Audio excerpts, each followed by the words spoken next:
Hi all, welcome to AG inside PSC. 2025 March 14 പത്രവാർത്തകളിൽ വന്ന പ്രധാന കറണ്ട് അഫയേഴ്സാണ് ഈ വീഡിയോയിലൂടെ നോക്കുന്നത്. ബഹിരാകാശത്ത് കൂട്ടിച്ചേർത്ത സ്പേഡെക്സ് ഉപഗ്രഹങ്ങളെ വേർപെടുത്തുന്ന പ്രക്രിയയായ ഡി ഡോക്കിംഗ് വിജയകരമാക്കി ISRO. 2025 മാർച്ച് 13 ഡി ഡോക്കിംഗ് നടത്തിയത്. US, റഷ്യ, ചൈന എന്നിവയ്ക്ക് ശേഷം ഈ നേട്ടം കൈവരിക്കുന്ന 4ാമത് രാജ്യമായി ഇന്ത്യ മാറി.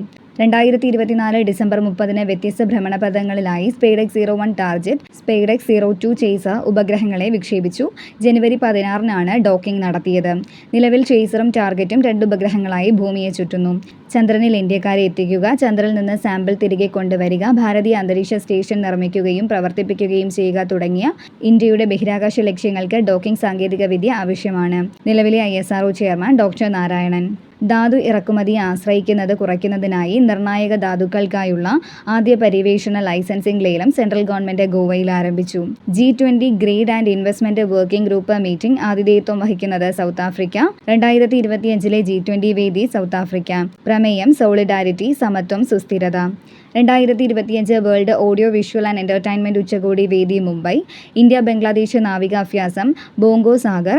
2025 പങ്കെടുക്കുന്ന ഇന്ത്യൻ നേവി INS റാൻവീർ. പ്രധാനമന്ത്രി ഇന്റേൺഷിപ്പ് സ്കീം ആപ്പ് കേന്ദ്ര ധനമന്ത്രി നിർമ്മല സീതാരാമൻ പുറത്തിറക്കും. 2024-25 ബഡ്ജറ്റിലാണ് പ്രധാനമന്ത്രിയുടെ ഇന്റേൺഷിപ്പ് സ്കീം പ്രഖ്യാപിച്ചത്. 5 വർഷത്തിനുള്ളിൽ മികച്ച 500 കമ്പനികളിലെ 1 കോടി യുവാക്കൾക്ക് ഇന്റേൺഷിപ്പ് അവസരങ്ങൾ നൽകാനാണ് ലക്ഷ്യമിടുന്നത്.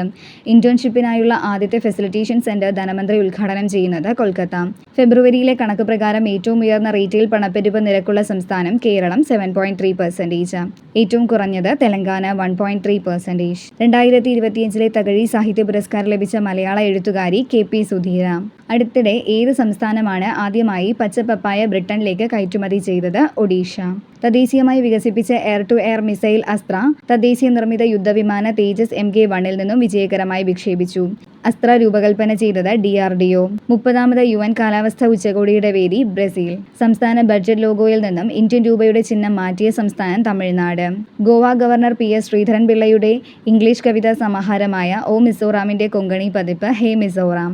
നദികൾക്കായുള്ള അന്താരാഷ്ട്ര പ്രവർത്തന ദിനം മാർച്ച് 14. പ്രമേയം നമ്മുടെ നദികൾ നമ്മുടെ ഭാവി. ലോക പൈ ദിനം മാർച്ച് 14. 2025 മാർച്ചിൽ അന്തരിച്ച ദളിത് ആദിവാസി സമൂഹത്തിന്റെ അവകാശങ്ങൾക്കായി പോരാടിയ ചിന്തകനും സാമൂഹിക പ്രവർത്തകനും എഴുത്തുകാരനുമായ വ്യക്തി KK കൊച്ച്. ആത്മകഥ ദളിതൻ. കേരള ബാങ്കിന്റെ സഹകരണത്തോടെ സംസ്ഥാനത്തെ ആദ്യത്തെ ബുക്ക് വെൻഡിംഗ് മെഷീൻ സ്ഥാപിതമായത് തിരുവനന്തപുരം. ഇതുപോലുള്ള കൂടുതൽ വീഡിയോസിന് ഞങ്ങളുടെ ഈ ചാനൽ സബ്സ്ക്രൈബ് ചെയ്യുക. Thank you for watching.